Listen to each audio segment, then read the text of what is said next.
सारी घंटियां खुल जाती हैं जब ठाकुर जी की कथा हम सप्ताह विधि से श्रवण करते हैं।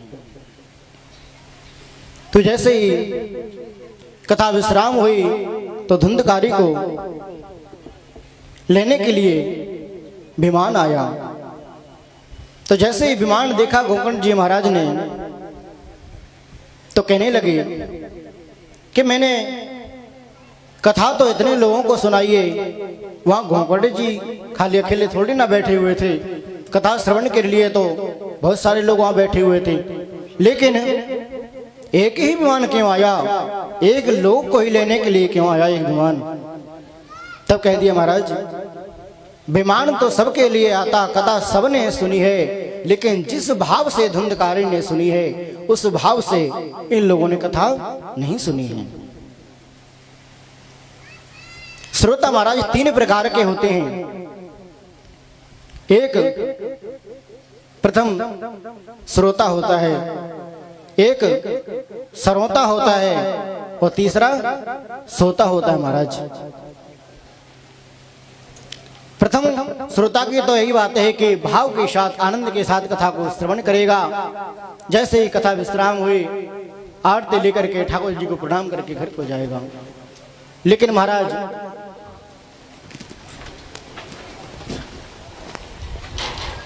बोले भागवत भगवान की जय। कहा कर रहे हैं ठाकुर जी महाराज। जैसे कि प्रथम श्रोता की तो श्रेणी ऐसी बतलाई गई है कि भाव के साथ आकर के कथा को श्रवण करेगा। दूसरा होता है महाराज श्रोता। श्रोता समझ रहे होंगे हमारे दादाजी खूब काम लेते होंगे श्रोता से, जो सुपारी काटते हैं।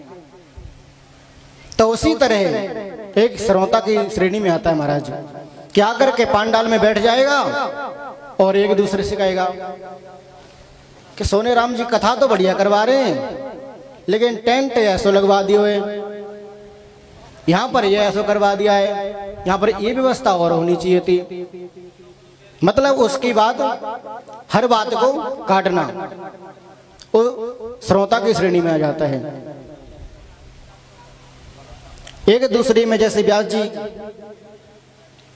जी कथा तो बढ़िया कह रहे हैं, लेकिन नहीं कि चुटकुला और केवे तो बढ़िया है, नहीं कि आनंद वैसे नहीं आया, हंसने की बात नहीं कह रहे हैं, क्योंकि आजकल लोगों को यही पसंद है। और हमारे गुरुदेव ने हमसे कह रखा है बेटा हंसने हंसाने के लिए तो जिंदगी पड़ी है, लेकिन जितना हो सके आप कथा श्रवण कराना, क्योंकि इधर उधर की बातें सुनने को तो हर जगह मिल जाएंगी, लेकिन जो शब्दमयी श्लोकमयी जो भागवत है वो हर जगह मिलने वाली नहीं है।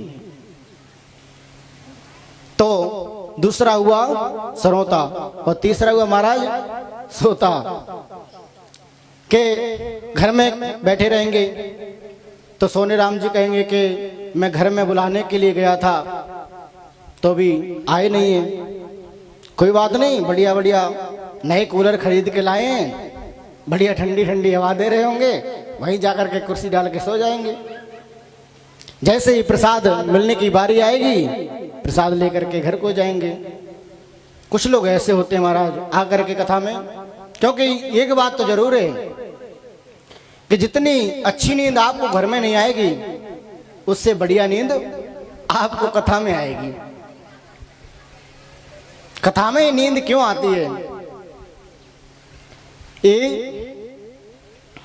कुंभकर्ण जी की देन है महाराज। श्री राम जी से कह दिया था कि महाराज मैं आपको भक्तों को भजन नहीं करने दूंगा, मैं जो भी आपका भक्त भजन करेगा मैं उसके सिर पर जाकर के निद्रा देवी को जाकर के बिठा दूंगा। जैसे ही भजन करेगा कथा सुनेगा तुरंत नींद आ जाएगी। जो लोग ठाकुर जी का गुरु जी का मंत्र जाप करते होंगे तो उनको पता होगा कि एक माला तो ऐसे घुमाएंगे और दूसरी माला की बारी आएगी, सो गए महाराज। अब उनको जब आस बगल से लोग देखेंगे कहेंगे भैया दादाजी क्या वो नींद आ रही है? नहीं नहीं नहीं, मैं भजन में लीन हो गया था, थोड़ा भजन में लीन हो गया था, भजन कर रहा था। तब कहा राम जी ने कि आप कितने भी मेरे भक्तों के यहाँ पर निंद्रा देवी को बिठा लेना, सिर पर बिठा लेना, लेकिन जैसे ही मैं अपने नाम का गुणानुवाद करवाऊंगा, जैसे ही जयकारा लगवाऊंगा तो जाकर के वो भाग जाएगी।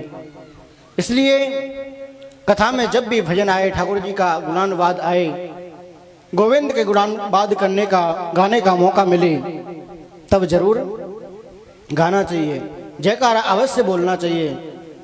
और भजन में ताली भी अवश्य बजानी चाहिए। अब क्यों बजानी चाहिए? क्योंकि कहते हैं कि तालियां मिटाने से हाथों की गलत रेखाएं मिट जाती हैं महाराज।